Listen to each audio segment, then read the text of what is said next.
King of Gods. By Fast Food Restaurant, Kabanata 1426. Pagtalo sa isang Godlord. Sa sandaling ito, ang enerhiya ng Time Law na ginagamit ni Zhao Fang ay lalong lumakas. Kung gumamit siya ng ganoong kakilakilabot na enerhiya ng Time Law para lamang makatakas, talagang ipapabayaan niya ang Ancestral Artifact Fragment. Whoosh!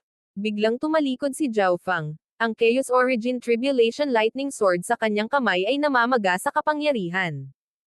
Mamatay. Hinawakan ng dalawang kamay ang espada, nilaslas niya.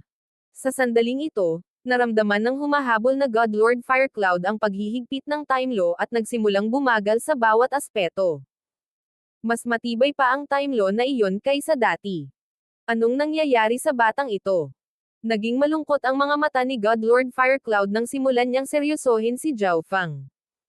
Habang bumababa ang espada sa hindi kapani-paniwalang bilis, nagmamadaling ibinaba ng Godlord Firecloud ang kanyang martilyo. Kling! Klang! Nagtagumpay ang Godlord Firecloud sa pagharang sa Chaos Origin Tribulation Lightning Sword ni Zhao Fang. Bagamat ang mga Fire Law ay mas mababa sa Time Law, sila ay mga batas pa rin. Bukod dito, ang Time Law na ginagamit ni Zhao Fang ay hindi partikular na makapangyarihan. Kaya ang Godlord Firecloud ay lubos na may kakayahang ipagtanggol ang kanyang sarili sa kabila ng mga pagpigil ng Time Law. Junior, kahit na gumamit ka ng kaunting Time Law, hindi mo pa rin ako matatalo. Ang Godlord Firecloud ay hindi napigil ang tumawa. Kahit na ang kanyang espada ay hinarang ng Godlord Firecloud, si Zhao Fang ay hindi nababagabag, at hindi rin niya binawi ang kanyang espada. Sa halip, inilagay niya ang lahat ng kanyang lakas sa patuloy na pagdiin gamit ang espada. Junior, walang kwenta. Teka. Inaabsorb mo ang energy ko. Ang Godlord Firecloud ay tumawa at naghahanda sa pagtawa nang bigla siyang ngumuso. Naramdaman niya na ang bloodline energy at divine power na ipinalalabas niya ay unti-unting naglalaho. Hihihi. Ngumiti si Zhao Fang at agad na umatras. Ang pangunahing layunin niya ngayon ay ang sumipsip ng enerhiya ng Godlord Firecloud. Gayunpaman, ang lakas ng isang Godlord ay napuno ng isang batas at medyo mahirap makuha, kaya nagkaroon ng pagkapatas ng ilang sandali. Pagkaalis ni Zhao Fang. Boom! Isang haligi ng apoy ang dumaan sa posisyon na dati niyang inookupahan. Ang bastos na ito. Nagdilim ang mukha ni Godlord Firecloud. Hindi pa siya nagdusa ng ganito sa kamay ng isang junior. Ang second elder at third elder, na umatras ng napakalayo, ay hindi maiwasang magulat sa tanawing ito.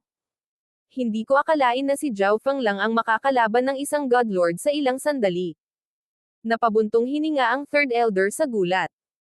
Siyempre, sa kanyang kasagsagan, kaya rin niyang labanan ang Godlord Firecloud sa loob ng maikling panahon, ngunit hinding-hindi siya makakalabas ng hindi nasaktan, lalo na't nahihirapan ang Godlord Firecloud.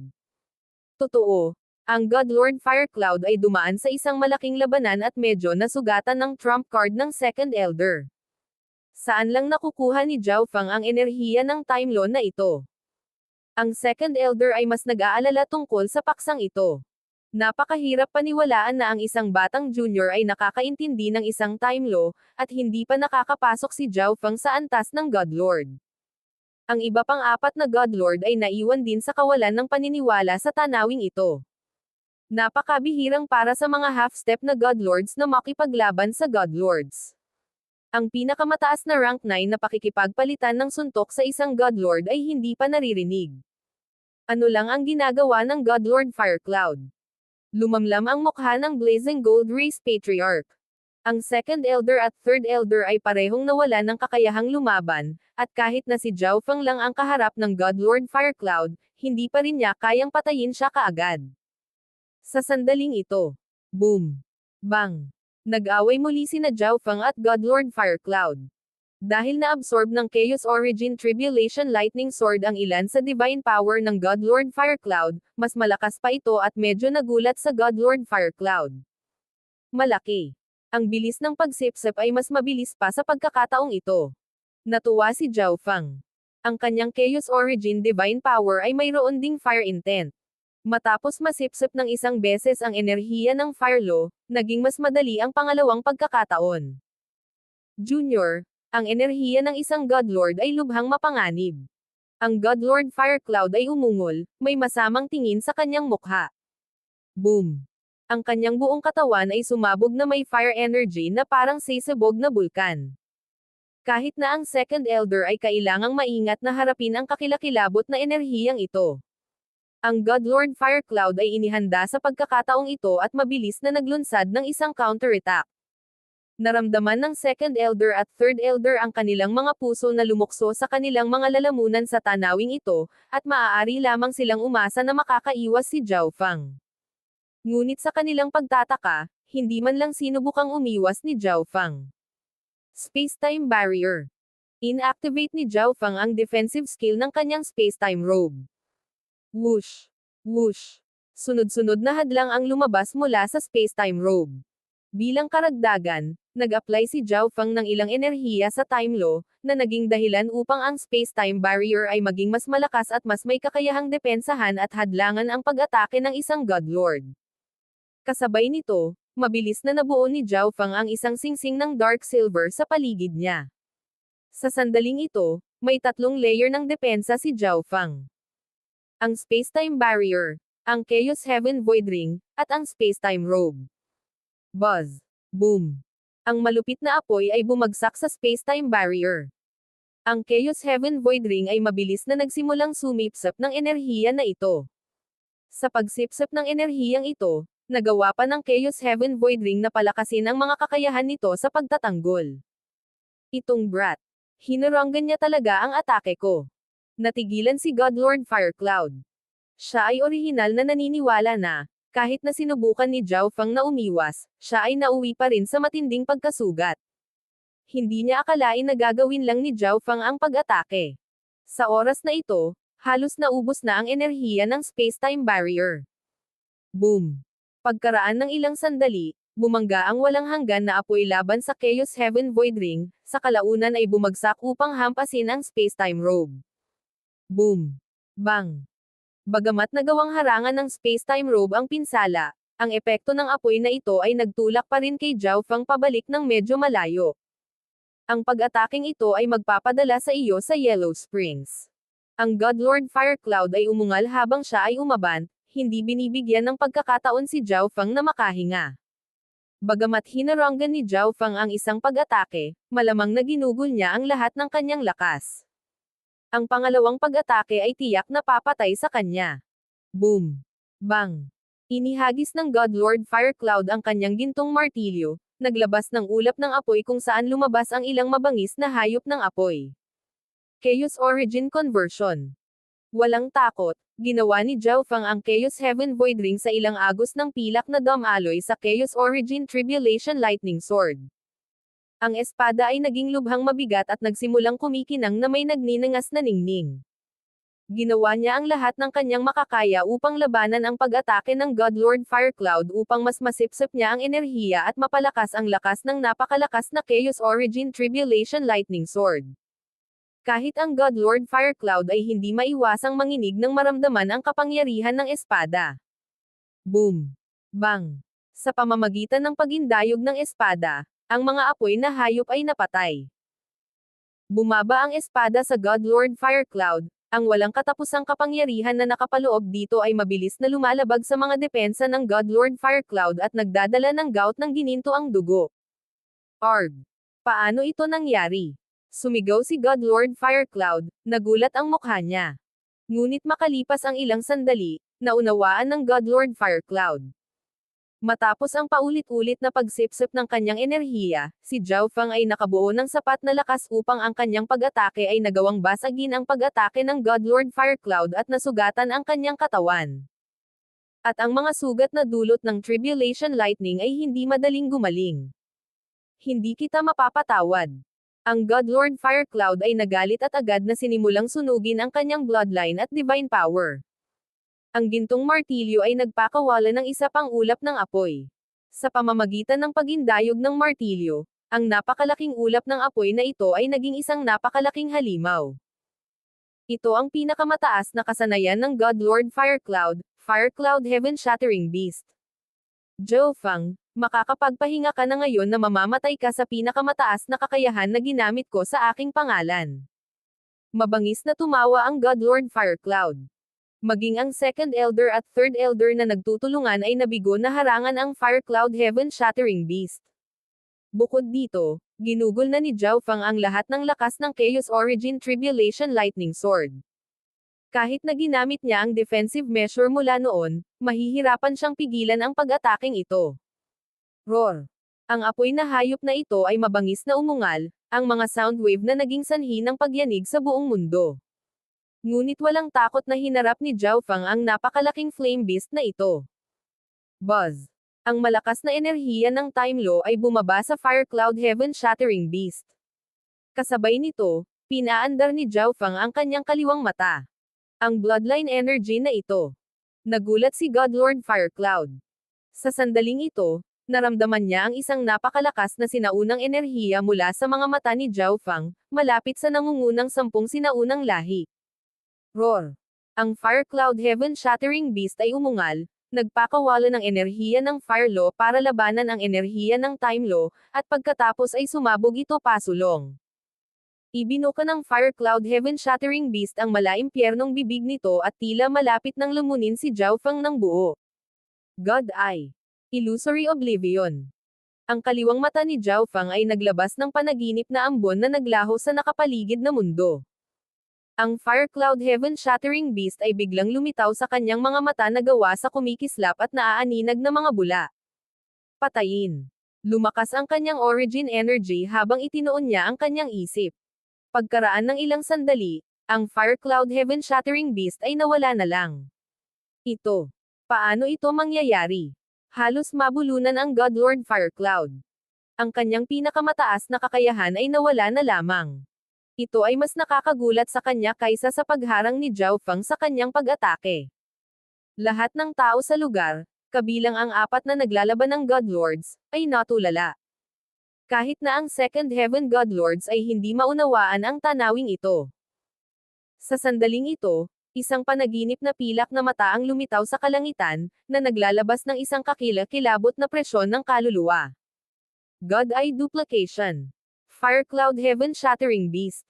Si Zhao Fang ay tumawag kasama ang kanyang kaluluwa, kung saan ang pilak na mata ay nagsimulang magpakawala ng isang panaginip na ambon. Boom! Isang mabangis na hayop na gawa sa apoy ang lumabas mula sa ambon. Ang target nito ay ang Godlord Firecloud.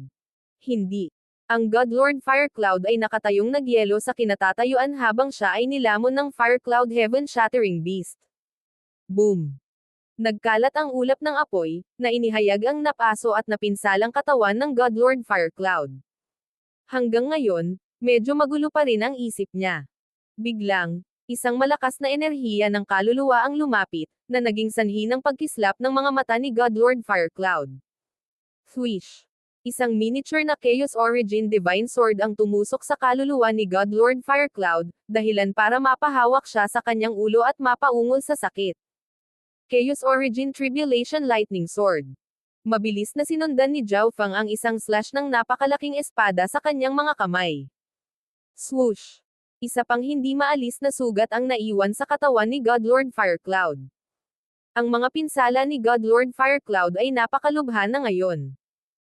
Ang mga pag-atake ni Zhao Fang ay nilagyan ng Tribulation Lightning Energy at Time Law Energy.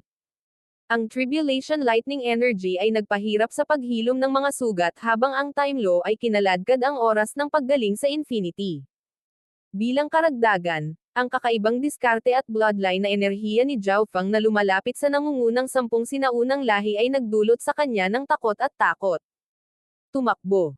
Nang walang ibang salita, ang Godlord Firecloud ay nagbago sa isang bahid ng apoy at nagsimulang tumakas. Ngunit natural na hindi hahayaan ni Zhao Fang ang Godlord Firecloud ng ganoon kadali. Swish! Swish! 2 batis ng liwanag ang dumaloy sa kalangitan, ang isa ay tumatakas at ang isa ay humahabol.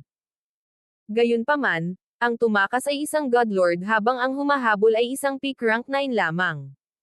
King of Gods, Kabanata 1427. Ang wakas ng digmaan. 2 batis ng liwanag ang dumaloy sa kalangitan, ang isa ay tumatakas at ang isa ay humahabol.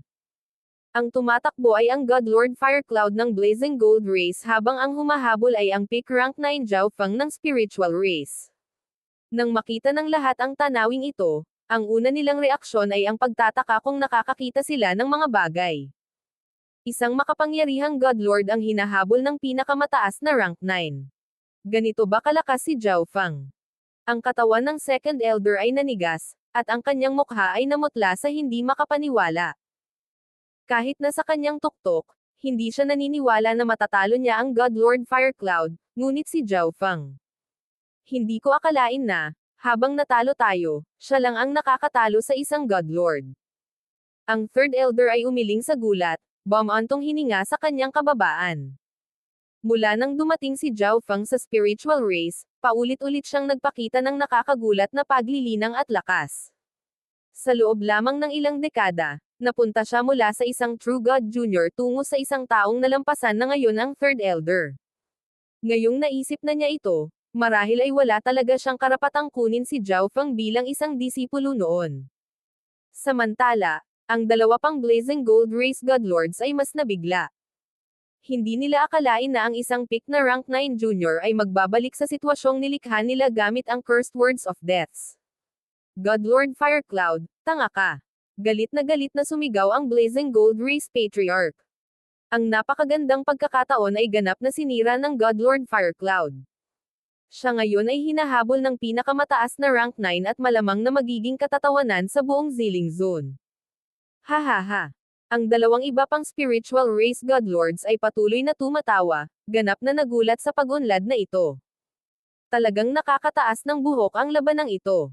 Buti na lang at sa huli, hindi natalo ang Spiritual Race. Swish! Swish! Ang Godlord Firecloud ay tumakas patungo sa malayong abot-tanaw, at nang marinig niya ang galit na dagandong ng Blazing Gold Race Patriarch, ibinaba niya ang kanyang ulo sa kahihiyan. Sa sandaling ito, naramdaman ng Godlord Firecloud ang malalakas na pulso ng divine power na nagmumula sa kanyang likuran. Ilang Chaos Origin Tribulation Lightning Sword Bolts ang bumaril patungo sa kanya. Ding! Swish! Ginawa ng Godlord Firecloud ang lahat para makaiwas, ngunit nataman pa rin siya ng dalawa sa mga sword bolts. Saan ka pupunta? Umungol si Zhao Feng habang siya ay sumabog sa hangin. Sa totoo lang, nang hindi ginagamit ang Time Law, mahihirapan si Zhao Feng na makipagsabayan sa Godlord Firecloud. Kahit na naabutan niya, hindi garantisadong papatayin ni Zhao Feng ang Godlord Firecloud. Ang mga Godlord ay may napakatibay na sigla. Bukod dito, kahit na ang isang Godlord ng parehong antas ay kailangang mag-ingat sa isang huling ditch na ganting salakay mula sa isang namamatay na Godlord. Kung hindi, maaaring mamatay silang dalawa. At si Zhao Feng ay isa lamang pinakamataas na Rank 9. Habang hinahabol niya ang Godlord Firecloud, hindi siya masyadong lumalapit. Ang tanging layunin niya ay sugpuin ang Godlord Firecloud at pigilan siyang malagutan ng hininga. Kapag natapos na ang Second Elder at Second Elder, maaari na nilang tapusin ang labanang ito. Patriarch, dapat tayong umatras, tama ba? Ang Godlord Firecloud ay naglakas ng loob at nag-message sa Blazing Gold Race Patriarch. Napakasama ng sitwasyong ito. Sumang-ayon ang ibang Blazing Gold Race Godlord sa mungkahi ng Godlord Firecloud. Sa paghabol ng Godlord Firecloud ni Zhao Feng, mahihirapan silang dalawa na labanan ang Spiritual Race. Ang Second Elder ng Spiritual Race ay nagpapagaling mula sa kanyang mga pinsala sa oras na ito, at may ilang mga dalubhasa sa medicine daw sa kanyang tabi na nag-iisip ng mga paraan upang pansamantalang sugpuin ang mga Words of Death. Kapag ang Second Elder at Third Elder ay nakabawi ng sapat na lakas, at dahil ang Spiritual Race ay may mas maraming kalahating hakbang na Godlords na natitira kaysa sa Blazing Gold Race, ang Blazing Gold Race ay daranas ng mas malaking pagkatalo. Umatras! Sigaw ng Blazing Gold Race Patriarch, ang kanyang mukha ay nabaluktot sa galit, nag-igting ang kanyang mga ngipin at sumisigaw. Habang tumatagal ang mga berdeng burol, hindi na kailangang mag-alala tungkol sa kakulangan ng kahoy na panggatong upang masunog. Umatras! Ang mga miyembro ng Blazing Gold Race sa ibaba ay nagsimula ng isang lahat ang pag-atres. Swish! Ang Godlord Firecloud ay sumali sa dalawa pang Blazing Gold Race Godlords, Silang tatlo ay nakikisali sa isang fighting retreat. Patayin ang spiritual race patriarch na umuungal. Ang sama ng loob sa pagitan ng Blazing Gold Race at ng spiritual race ay nasa antas na kung saan ang isa o ang isa ay kailangang mamatay. Mas mainam kung tuluyan nilang mapuksa ang Blazing Gold Race, ngunit kung hindi, gagawin nila ang lahat para masugatan ito ng husto at mapababa ang banta na dulot nito. Boom! Ang dalawang malulusog na godlords ng spiritual race ang nanguna sa pagpupulong, niyanig ang mundo. Kung hahayaan natin ang Blazing Gold Race sa pagkakataong ito, tiyak na babalik sila. Nanlamig ang mga mata ng Second Elder. Nang pansamantalang pinigilan ang cursed words of death at medyo nakabawi ang kanyang lakas, bumalik siya sa labanan. Ang Third Elder at ang iba pang kalahating hakbang na Godlords at ang pinakamataas na rank 9s ay muling sumali sa mga laban. Sa ibaba, ang spiritual race ay nasa gitna ng isang buong pagtugis. Boom! Bang! Crash! Ang sagupaan sa pagitan ng dalawang karera ay muling umabot sa rurok. Upang maprotektahan ang natitirang mga miyembro ng Blazing Gold Race, ang tatlong Godlords ay kailangang manatili sa likuran upang palayasin ang mga miyembro ng spiritual race sa itaas na echelon. Ang spiritual race ay teknikal na mas malakas kaysa sa Blazing Gold Race sa mga tuntunin ng kabuuang lakas, ngunit sa tatlong Godlords na ganap na nakatutok sa depensa, ang spiritual race ay panandaliang walang nagawa sa Blazing Gold Race. Pagkatapos ng lahat, ang spiritual race ay hindi nagtagumpay sa mga paputok na pag-atake. Mabilis na umatras ang mga natitirang miyembro ng Blazing Gold Race. Tara na! Ang Blazing Gold Race Patriarch ay mahigpit na pinandilatan ang Spiritual Race Patriarch at Zhao Feng sa huling pagkakataon bago humiyaw. Upang hayaan ang iba pang miyembro ng Blazing Gold Race na umatras, ang tatlong Godlords ay nanatili sa likod upang tiisin ang galit na pag-atake ng Spiritual Race, na nagdusa ng malalaking pinsala sa proseso. Kalokohan! Hinahayaan natin silang umalis ng ganun-ganun lang. Ang Second Elder ay medyo ayaw. Kung siya ay nasa kanyang tuktok, ang tatlong spiritual race godlords na nagtutulungan ay maaaring lubos na nasugatan ang tatlong kaaway na godlords. Ngunit ngayon, kung ang tatlong Blazing Gold Race godlords ay nakatuon ang lahat sa kanilang pagtakbo, mahihirapan silang huminto. Dahil hindi natin kayang harapin ang tatlo, tumutok tayo sa isa lamang. Tumawag si Zhao Feng habang nakatutok ang kanyang kaliwang mata sa Godlord Firecloud. Mas madaling sabihin iyan kaysa gawin. Silang tatlo ay nagtutulungan. Nagdilim ang tingin ng Second Elder. Ang tatlong kaaway na Godlord ay nagtutulungan upang ipagtanggol habang dahan-dahan silang umatras. Mukhang hindi kapanipaniwala ang plano ni Zhao Feng. Buzz! Sa sandaling ito, ang katawan ni Zhao Feng ay pumutok sa lakas ng time law, na dahan-daang dumaloy sa kanyang kaliwang mata. Ang enerhiya ng time law na ginamit ni Zhao Feng sa oras na ito ay mas malakas kaysa dati. Buzz! Buzz! Nagsimulang lumabas ang panaginip na ambon mula sa kanyang kaliwang mata, nakasisilaw at napakarilag. Sa sandaling ito, ang lahat ng mga miyembro ng spiritual race sa lugar ay natulala sa nakakatakot na sinaunang enerhiya na pinalabas ng mata ni Zhao Feng. Space-time seal. Biglang nagpaputok ang space-time eye bloodline technique ni Zhao Feng. Pagkaraan ng ilang sandali, isang kakaibang space-time na enerhiya ang bumaba sa katawan ni Godlord Firecloud. Hindi maganda. Ang Godlord Firecloud ay sumigaw sa gulat. Sa sandaling ito, nilamon siya ng malakas na space-time na enerhiya na pumipigil sa paggamit ng space intent. Ang bilis ng kanyang pag-iisip at iba pang aspeto ay pinabagal ng time intent, at malinaw na nagsimulang gumalaw ng mas mabagal ang kanyang katawan. Maging ang dalawang salitang iyon ay binigkas ng napakabagal. Sa tulong ng time law, ang space-time eye bloodline technique ni Zhao Feng ay mas malakas. Ang matinding na sugatan na Godlord Firecloud ay may napakakaunting kakayahan na lumaban. Magandang pagkakataon. Ang mga miyembro ng upper echelon ng spiritual race ay tumawag sa tuwa. Hindi nila inaasahan na magkakaroon si Zhao Feng ng napakalakas na space-time eye bloodline technique. Nagawa nitong pansamantalang pigilan kahit ang isang Godlord at hindi maaaring bantayan. Siyempre, ito ay dahil ang Godlord Firecloud ay nasugatan ng husto at mas mahina kaysa dati. Mamatay. Ang spiritual race patriarch ay paulit-ulit na inihagis ang kanyang saber, na tinatakpan ang kalangitan ng mga blades ng asul na kristal. Metal Shattering Strike. Ang palad ng Grand Elder ay nagpakawala ng hindi mabilang na nakasisilaw na gintong kristal. Swoosh! Ang mga gintong kristal ay parehong matutulis at mabilis, na tumutusok sa katawan ng Godlord Firecloud. Samantala, ang Second Elder at Third Elder ay gumagamit ng sarili nilang makapangyarihang mga diskarte. Sa sandaling ito, ang Godlord Firecloud ay pinigilan ng space-time na enerhiya at hindi makaiwas o makalaban. At gaano man kalakas ang dalawang natitirang Godlords ng Blazing Gold Race, hindi nila mapigilan ang mga pag-atake ng buong spiritual race. Bukod dito, sila mismo ay nasaktan ng husto. Boom! Bang! Crash! Sa sandaling napaatras ang Blazing Gold Race Patriarch at ang isa pang Godlord, ang iba pang mga pag-atake ay direktang tumama sa Godlord Firecloud.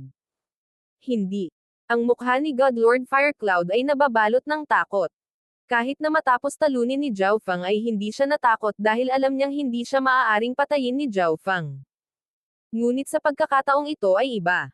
Sa pagkakataong ito, nahaharap siya sa mga pag-atake mula sa maraming eksperto ng spiritual race. Kaboom! Ginawa ng Godlord Firecloud ang lahat upang labanan ang space-time energy at i-activate ang kanyang mga depensa. Sa tabi niya, makikita ang malabong imahe ng Fire Divine Kingdom. Hindi maganda. Hindi natin siya mailigtas. Bumantong hininga ang dalawang Blazing Gold Race Godlords bago nagpas siyang umatras. Mamatay. Ang sable sa kamay ng spiritual race patriarch ay kumikinang na may asher na ningning habang nagpakawala ito ng malakristal na whirlpool. Boom! Bumaba ang asul na whirlpool sa matinding na sugatan na Godlord Firecloud. Ilang saglit pa ay dinurog nito ang kanyang katawan sa wala. Sa wakas, isang Godlord ang napatay sa labanang ito. Ipagpatuloy ang pagtugis. Utos ng spiritual race Godlords. Hindi nila mabigyan ng pagkakataon ang Blazing Gold Race na huminga. Sasaktan nila ang Blazing Gold Race base at durugan ang lahat. Ang hukbo ng spiritual race ay sumugod patungo sa teritoryo ng Blazing Gold Race. Ngunit bago pa sila makalayo, natuklasan ng mga miyembro ng spiritual race na ang hukbo ng Blazing Gold Race ay huminto sa unahan. Ang aura ng isang makapangyarihang Godlord ay lumitaw sa gitna ng hukbo ng Blazing Gold Race. Ang Godlord na ito ay napapaligiran ng mapusyaw na berdeng ilaw. Ito ay isang matandang lalaki na may itim na buhok at isang madilim na berdeng kaliwang mata na tila pinagmulan ng buhay. Tumigil ka. Ang mukha ng spiritual race patriarch ay naging seryoso, at hindi siya nang ahas na kumilos ng walang ingat. Dahil ang Godlord na ito ay ang Godlord Verdant Origin ng Life Sacred Land. Tapusin na natin ang digmaang ito. Ano sa tingin nyo? Mahinang tanong ng Godlord Verdant Origin. Naniniwala ako na alam ng Sacred Land ang sama ng loob sa pagitan ng aming dalawang lahi. Kung hahayaan namin ang Blazing Gold Race na masyadong magaan ngayon, babalik sila sa hinaharap. Nanlamig ang mukha ng spiritual race patriarch habang prangka niyang sinabi. Natahimik ang Blazing Gold Race. Kung ipagpapatuloy ng spiritual race ang paghabol, hindi nito ganap na mapupunas ang Blazing Gold Race, ngunit makakagawa pa rin ito ng napakalaking pinsala. Kinatawan ko ang Life Sacred Land sa pag-aalok ng solusyon sa hidwaan na ito sa pagitan ng inyong dalawang lahi. Ibibigay ng Blazing Gold Race ang kalahati ng lupain nito at magbibigay ng napakalaking mapagkukunan bilang kabayaran. Bilang kapalit, ang spiritual race ay hindi magpapasimula ng anumang pagsalakay sa Blazing Gold Race. Sabi ng Godlord Verdant Origin, at pagkatapos ay lumingon siya sa dalawang patriarch. Ano? Ang mga upper echelon na miyembro ng spiritual race ay napangiwi, malinaw na hindi masyadong kontento sa panukalang ito. Pagkatapos ng lahat, ang spiritual race ay nanalo ng isang malaking tagumpay sa pagkakataong ito. Maaari nilang walisin ang lahat ng teritoryo ng Blazing Gold Race at angkinan pa rin ito bilang kanila. Ang dalawang Blazing Gold Race Godlords, gayunpaman, ay napakasaya na marinig ang panukalang ito. Malinaw na pinaboran nito ang Blazing Gold Race. Gayunpaman, mula sa pananaw ng Life Sacred Land, ito ay tama lamang at nararapat. Ang spiritual race ay haantong sa matinding sugat sa sarili kung susubukan nitong ganap na sakupin ang mga lupain ng naglalagablab na gold race. Ang kabuoang lakas ng Zilling Zone ay babagsak, natutokso sa ibang mga zone sa pag-atake. Patriarch, ang panukalang ito ay hindi masyadong maganda. Nagsimulang mag-usap ang mga upper echelon na miyembro ng spiritual race. Ngunit kung tututol tayo sa panukalang ito, mahihirapan tayong ganap na wasakin ang Blazing Gold Race habang hinihimok din ang kawalang kasiyahan ng Sacred Land. Ang Spiritual Race Patriarch ay nag-alinlangan. Pagkatapos ng ilang talakayan, sa wakas ay nagkasundo ang lahat. Sige. Tinanggap ng Spiritual Race Patriarch ang panukala ng Life Sacred Land. Una, makakatanggap sila ng malaking kabayaran sa lupa at mga mapagkukunan, na hindi lubos na hindi katanggap-tanggap. Pangalawa, nagbibigay sila ng mukha sa Sacred Land, at dahil tiyak na lalakas ang spiritual race pagkatapos ng digmaan, mapapabuti nila ang kanilang relasyon sa Sacred Land. Kung nagtagumpay sila sa pagbuo ng isang relasyon, kung gayon kahit na ang Blazing Gold Race ay nakaranas ng revival at bumalik, ang spiritual race ay walang dapat ikatakot. Bukod dito, hindi naniniwala ang spiritual race patriarch na magkakaroon muli ng pagkakataong ganito ang Blazing Gold Race. Sa sandaling ito, ang spiritual race ay may isa pang God Lord kaysa sa Blazing Gold Race, at mayroon din silang walang katulad na mga henyo tulad nina Zhao Yufei at Zhao Fang. Sa wakas, mas kakaunting pagkatalo lang ang natamo nila sa digmaan. Napakababa ng pagkakataong makaganti ang Blazing Gold Race. Naayos na ang usapin. King of Gods, Kabanata 1428. Pagwawakas sa sumpa. Sa ilalim ng kalooban ng Sacred Land, ang dalawang lahi ay tumigil sa kanilang digmaan at nagpasya na makipagpayapaan. Tulad ng para sa mga tiyak na detalye ng kasunduan sa kapayapaan, ang mga iyon ay kailangang i-hash out sa ibang araw. Godlord Verdant Origin, may paraan ba ang Sacred Land para bawiin ang cursed words of death? Ang spiritual race patriarch ay tumawag sa Godlord Verdant Origin, na naghahanda ng umalis. Ang Ancient Shaman Race ay ang ikalawang ranggo na ipinagbabawal na lahi ng 10,000 Ancient Races. Alam ng lahat ng 10,000 Ancient Races kung gaano kakilakilabot ang maraming sikretong sining nito. Ang Second Elder ay nasa ilalim pa rin ng mga epekto ng mga cursed words of death. Kahit na ang spiritual race ay may mga paraan para pansamantalang sugpuin ito, hindi nila ito tuluyang maalis. Nangangahulugan ito na, habang ang Second Elder ay maaaring mabuhay, ang kanyang lakas, paglilinang, at iba pang mga aspeto ay dahan-daang kumukupas. Ang Cursed Words of Death. Ang Godlord Verdant Origin ay naging solemn na habang itinuon niya ang kanyang pares ng dark green na mata sa Second Elder. Pagkaraan ng ilang sandali, ang dalisay na enerhiya ng buhay ay dumaloy sa katawan ng Second Elder. Pakiramdam ng Second Elder ay ang iba't ibang maliliit na sugat sa kanyang divine body ay agad na gumaling habang kahit na ang mga malalaking pinsala ay mabilis na gumagaling. Kasabay nito, naramdaman niya na ang kinakaing unti-unting epekto ng words of death ay biglang bumagal. Biglang itinigil ng Godlord Verdant Origin ang pag-activate ng kanyang Eyes of Life. Hindi maganda. Umiling ang Godlord Verdant Origin. Ang mga miyembro ng upper echelon ng spiritual race ay medyo nabigo, kahit na inaasahan na nila ang konklusyong ito.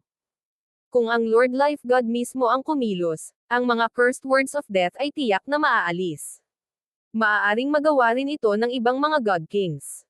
Idinagdag ng Godlord Verdant Origin. Ang Life God. Napailing ang mga miyembro ng spiritual race, baka sa mga mukha nila ang pananabik. Ang Life God ay ang may hawak ng Life God ay, isa sa mga Diyos ng Ancient Desolate Realm of Gods. Ang lahat ay lubos na nakatitiyak na siya ay may paraan upang maalis ang mga cursed words of death. Ngunit hindi nila alam kung ang Life God ay knows a Life Sacred Land, lalo na kung kaya nilang bayaran ang halaga para sa paghiling ng tulong sa isang Diyos. Hihihi. Malamig na tumawa ang Blazing Gold Race Patriarch. Ang Blazing Gold Race nila ay nawalan ng isang Godlord, ngunit kahit na ang Second Elder ng spiritual race ay hindi patay, siya ay karaniwang nawala ang lahat ng potensyal at dahan-daang ibababa ng sumpa. Ang digmaan sa pagitan ng dalawang lahi ay sa wakas ay napanalunan ng spiritual race. Ngayong natapos na ang digmaan, Ang magkabilang panig ay pumasok sa isang panahon ng pahinga at pagpapagaling. Ang dalawang lahi ay nag-away sa isang malawak na lugar, na nagdulot ng hindi mabilang na pagkalugi at pagkasawi. Ang unang prioridad ng spiritual race ay muling pagsamahin ang pangangasiwa nito sa mga paksayon sa loob ng teritoryo nito. Bilang karagdagan, nakuha ng spiritual race ang kalahati ng teritoryo ng Blazing Gold Race, kaya kailangan nilang kontrolin ang mga paksayon sa lupaing ito at muling pagsamahin ang mga ito. Habang muling nagsasama-sama ang dalawang lahi, nagsimulang kumalat ang maluwalhating tagumpay at tagumpay ng mga nakilahok sa digmaang ito. Ang ilang mga tao na dating ganap na hindi kilala ay naging kilala sa digmaang ito. Mas maraming tao ang nakakuha ng ilang maswerteng pagkakataon o naunawaan ang ilang prinsipyo sa pamamagitan ng digmaan at mabilis na nakapasok sa mga bagong antas. Ngunit ang isa na may pinakamatingkad na reputasyon ay natural na si Zhao Fang. Napatay niya ang hindi mabilang na mga miyembro ng upper echelon ng Blazing Gold Race, pinatay ang pinakamalakas nitong half-step Godlord, at natalo pa ang Godlord Firecloud, na binaliktad ang buong labanan. Ang bawat isa sa mga maluwalhating tagumpay na ito ay napakahirap gawin, ngunit ang lahat ng ito ay nag-iisang nakamit ni Zhao Fang. Dahil sa mga nagawa ni Zhao Fang sa nakaraan, isa na siya ngayon sa mga pinaka-focused on figure sa Ziling Zone. At ang kanyang kilos at hitsura ay ginawa siyang idolo ng hindi mabilang na mga kabataang babae sa Ziling Zone. Sa pagbabalik sa spiritual race, siya ay tinanggap ng isang marangal at napakarilag na babae na nakasuot ng kulay lila. Brother Fang, bumalik ka na. Si Zhao Yufei ay kaakit-akit na ngumiti, isang mapagmahal na tingin sa kanyang mga mata habang niyayakap siya nito. Sa totoo lang, matagal nang bumalik si Zhao Fang sa spiritual race, ngunit hindi na nagkaroon ng pagkakataon ang dalawa na magkita. Ang malambot at mainit na pakiramdam ng pagyakap ay naging sanhi ng hindi maipaliwanag na pagtibok ng puso ni Zhao Fang, at malumanay siyang ngumiti. Pumunta silang dalawa sa tirahan ni Zhao Fang. Yufei, hindi ko akalain na makukuha mo ang legacy ng God Martial Race. Labis na natuwa si Zhao Fang. Bagamat hindi niya alam kung ano ang eksaktong nakuha ni Zhao Yufei, sa loob ng 10 taon na ito, si Zhao Yufei ay napunta mula sa rank 7 hanggang sa pinakamataas na rank 8. Napakalapit na niya ngayon sa rank 9. Nalaman ni Zhao Fang na hindi lamang nakuha ni Zhao Yufei ang legacy ng mga diskarte ng God Martial Race, kundi pati na rin ang isang Divine Kingdom ng God Martial Race. Sa loob ng Divine Kingdom na ito, ang paglinang ng mga kasanayan sa pakikipaglaban, pag-unawa sa mga intent, at pagpapataas ng antas ng paglilinang ng isang tao ay mas mahusay. Ang cultivation na ito ng Divine Kingdom ay katulad din ng space-time robe na nagbibigay ito ng mas maraming oras upang linangin. Bilang karagdagan, si Zhao Yufei ay nakakuha ng ilang mga kayamanan na maaaring magpapataas sa kanyang mga kakayahan sa pag-iisip at mga kakayahan sa pag-unawa. Isang buwan pagkatapos ng digmaan, ang spiritual race ay bumalik sa normal na operasyon. Sinimulan nito ang proseso ng pagpaparangal at paggantimpala sa mga nasa spiritual race na nakagawa ng mga natatanging tagumpay sa larangan ng digmaan. Gaya ng inaasahan, ang mga nagawa ni Zhao Fang ay pinananatili hanggang sa huli. Si Zhao Fang, sa digmaang ito sa pagitan ng dalawang lahi, ay pumatay ng 12 half-step Godlords, kasama na si Elder Jin ng Blazing Gold Race at ilang iba pang makapangyarihang half-step Godlords. Pagkatapos, sumali siya sa paglaban sa Godlord Firecloud at nagawa niyang talunin siya ng mag-isa. Sa pangwakas na pagtugis, nagsagawa siya ng isang pambihirang gawa sa paghadlang sa Godlord Firecloud at nag-ambag sa kanyang pagkamatay. Kahit na ang Second Elder ay medyo nabigla pagkatapos niyang ipahayag ang lahat ng mga nagawa. Sa totoo lang, nakapatay din si Zhao Fang ng maraming peak rank 9 at regular na rank 9 ancient gods, at marami na rin siyang nalagpasan na stronghold ng kaaway. Gayunpaman, dahil ang listahan ng mga nakamit ay masyadong mahaba, nagpasya silang banggitin lamang ang mga mahahalagang bagay. Hindi mabilang na mga miyembro ang tumitig kay Zhao Fang ng may paghanga at inggit. Tungkol sa kanyang mga gantimpala, si Zhao Fang ay na-promote bilang elder at ngayon ay nakakakuha ng maraming espesyal na karapatan at pribilehiyo. Binigyan din siya ng maraming mamahaling mapagkukunan at malaking bilang ng mga puntos ng kontribusyon. Sa simula, Hindi gaanong interesado si Zhao Feng sa mga reward o kontribusyon na makukuha niya mula sa digmaan. Ngunit pagkatapos ng digmaan, ang mga samsam at kontribusyon na naipon ni Zhao Feng ay nakakuha ng kanyang interes. Matapos pumatay ng 12 half-step godlords, si Zhao Feng ay nakakuha ng 10 pinakamataas na kalidad na mga divine artifact at hindi mabilang na mga dekalidad. Mayroon din siyang maraming mapagkukunan, gamot, mahalagang kayamanan, at ang kanyang interspatial na dimensyon ay halos na puno. Sa kabutihang palad, si Zhao Feng ay may Black Destruction Dragon at ang grupo sa Ancient Dream Realm, na nagpapahintulot sa kanya na matagumpay na mahawakan ang lahat ng mga mapagkukunan at mga kayamanan na hindi niya nagamit. Matapos ayusin ang lahat, pumasok si Zhao Feng sa liblib na paglilinang. Ginamit ni Zhao Feng ang halos lahat ng pamamaraan na magagamit niya sa digmaang ito at nakipagduel pa sa isang Godlord. Siya ay dumating ang layo na may isang mahusay na ani. Pagkatapos kumuha ng ilang cultivation resources, nagsimulang mag-cultivate si Zhao Feng. Matapos gamitin ang time law ng maraming beses, nagkaroon siya ng mas malalim na pag-unawa sa oras, na nagpapahintulot sa kanyang time intent na direktang makapasok sa level 8. Ang iba pang mga intent ay nagkaroon din ng makabuluhang pagpapalakas. Tanging ang kanyang space intent lang ang nanatili sa tuktok ng level 8. Mukhang hindi ganoon kadali ang pag-abot sa level 9 intent. Si Zhao Feng ay hindi masyadong sabik na sumulong. Bagamat sinabi niyang hindi ganoon kadali, ang kanyang space intent ay talagang napakalapit sa level 9. Kapag naabot na niya ang level 9, matatawag na ni Zhao Feng ang kanyang sarili na half-step godlord. Habang nililinang ang mga intent, naiintindihan din ni Zhao Feng ang mga kasanayan sa pakikipaglaban sa Chaos Origin at binago ang kanyang mga diskarte sa I Bloodline. Oh, ang aking origin energy ay tila lalong naging dalisay. Naramdaman ni Zhao Feng na ang origin energy sa kanyang God Spiritual Eye ay naging mas pino. Ipinadala ang kanyang isip sa God Eye Dimension, nakita niyang dahan-dahang umiikot ang panaginip na pilak na bola. Ngunit may napansin si Zhao Feng na kakaiba. Naalala niya na ang mga linya na bumubuo ng imahe ng isang mata sa Dreamy Silver Ball ay kumikinang lamang, ngunit ngayon, ang mga linya ay isang panaginip na kulay tulad ng iba pang bahagi ng bola at lumitaw sa abnormal na nakasisilaw at kapansin-pansin. Ang mapangarapan na kulay na ito ay mahalagang tinina ang bawat bahagi ng imahe ng mata. Isang napakaliit na bahagi lamang ng isang linya ang nagpapanatili pa rin ng orihinal na kulay. Ano lang ibig sabihin nito? Si Zhao Feng ay parehong nalilito at umaasa. Ang mga kakayahan ng God Spiritual Eye ay maaaring ilarawan bilang lubhang nakakalaban sa langit.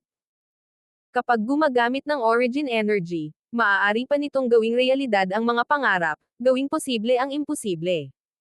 Kailangan kong pag-aralan kung paano gamitin ng tama ang origin energy ng God Spiritual Eye. Biglang naisip ni Zhao Feng ang isang mahusay na paksa ng pananaliksik. Nang maglaon sa araw na iyon, hinanap ni Zhao Feng ang Second Elder. Maaari ko bang itanong kung ano ang kalagayan ng mga words of death sa loob ng katawan ng Second Elder? Nag-aalalang tanong ni Zhao Feng. Sayang, kahit na pinigilan ito sa ngayon, wala pa ring magagawa tungkol dito. Humagulgol ang Second Elder. Hindi na niya kailangang itago ito kay Zhao Feng. Tama, sa ilang sandali, ang Divine Kingdom Trading Ring ng Ancient Desolate Realm of Gods ay magsasagawa ng malaking auction. Kung kailangan mo ng anuman, maaari kang pumunta at tingnan ito. Naalala ng Second Elder ang isang bagay at sinabi. Divine Kingdom Trading Ring. Ito ang unang pagkakataon na narinig ito ni Zhao Feng, ngunit hindi na niya idiniin pa. Bumisita siya sa pagkakataong ito para sa ibang bagay. Second Elder, maaari ko bang tingnan ang cursed words of death sa iyong katawan? Binago ni Zhao Feng ang paksa. Ang kanyang layunin ay tiyak na gamitin ang cursed words of death para sa isang eksperimento. Bilang karagdagan, maaari niyang gamitin ang pagkakataong ito para i-undo ang cursed words of death. Mayroon ka bang paraan ng pakikipag-ugnayan sa cursed words of death? Gulat na tinitigan ng Second Elder si Zhao Feng. Dahil random na dinala ito ni Zhao Feng, natural na nagsimula siyang mag-isip ayon sa linyang ito. Pero ngayong naisip niya, parang imposible. Hindi ko itatago kay Second Elder. Sa nakaraan, Ang junior na ito ay dumanas din ng sumpang ito at nagawa lamang itong itapon sa pamamagitan ng pagkakaroon at muling pagsilang. Gayunpaman, ang junior na ito ay mayroon pa ring kaunting pag-unawa sa mga cursed words of death. Bahagyang ngumiti si Zhao Fang. Nang marinig ng second elder na si Zhao Fang ay dumanas din ng mga words of death, siya ay naging medyo nasasabik, ngunit pagkatapos ay kumalma siya pabalik. Ang pag-aari at muling pagsilang ay hindi magandang solusyon at hindi magagamit ng second elder. Sige, hayaan kitang subukan. Sumang-ayon ang second elder. Si Zhao Fang ay dumanas ng mga words of death noon, kaya tiyak na naunawaan niya ito, at ang second elder ay kumapit pa rin sa manipis na hibla ng pag-asa. Ang second elder ay nakaupo sa loob ng isang lihim na silid. Isinaaktibo ni Zhao Fang ang kanyang kaliwang mata at sinilip ang divine body ng second elder. Saan lang galing ang eye bloodline ng batang ito? Ang second elder ay hindi maiwasang magtaka nang maramdaman niya ang hindi malinaw na enerhiya mula sa kaliwang mata ni Zhao Fang. Samantala, si Zhao Fang ay ganap na nakatutok sa pagmamasid sa cursed words of death sa katawan ng second elder.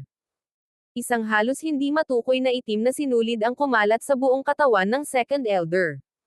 Natuklasan din ni Zhao Fang na may napakalaking enerhiya na pumipigil sa itim na sinulid na ito, na pumipigil dito na magdulot ng anumang karagdagang kaagnasan. Iniisip ko kung ang mga kakayahan ng aking God's spiritual eye ay mabisa laban sa mga cursed words of death.